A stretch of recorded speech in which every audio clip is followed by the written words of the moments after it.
Bangladesh cricket বোর্ডের পরিচালক আসিফ আকবরের বিরুদ্ধে প্রায় ২.৫ কোটি টাকা আত্মসাতের অভিযোগে একটি সাধারণ ডায়েরি বা জিডি করা হয়েছে। ব্যবসায়ী মোহাম্মদ সালাহুদ্দিন ভূঁইয়া পাওনা টাকা ফেরত না পেয়ে রাজধানীর রমনা মডেল থানায় এই আইনি পদক্ষেপ নিয়েছেন।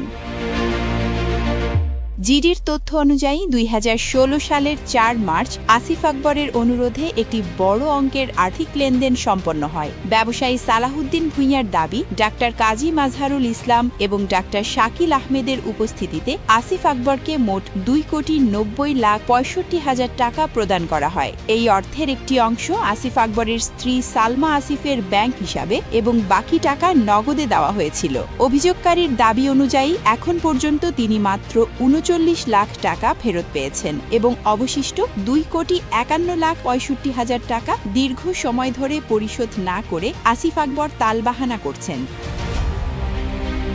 পাওনা টাকা আদায়ে ব্যর্থ হয়ে এবং নিজের নিরাপত্তার কথা বিবেচনা করে সালাহুদ্দিন ভূঁইয়া রমনা মডেল থানায় আবেদন করেন। Duty officer Abu Hanif GDT গ্রহণ করেছেন এবং বর্তমানে বিষয়টি তদন্তের দায়িত্ব দেওয়া হয়েছে এসআই প্রদীপ চন্দ্র রায় ও মোহাম্মদ রাহাত খানকে। বিসিবির একজন শীর্ষ কর্মকর্তার বিরুদ্ধে এমন গুরুতর আর্থিক অনিয়মের অভিযোগ ক্রীড়াঙ্গনে ব্যাপক আলোচনার জন্ম দিয়েছে। তবে সংশ্লিষ্ট সূত্রে জানা গেছে, আসিফ আকবর বর্তমানে লন্ডনে অবস্থান করছেন।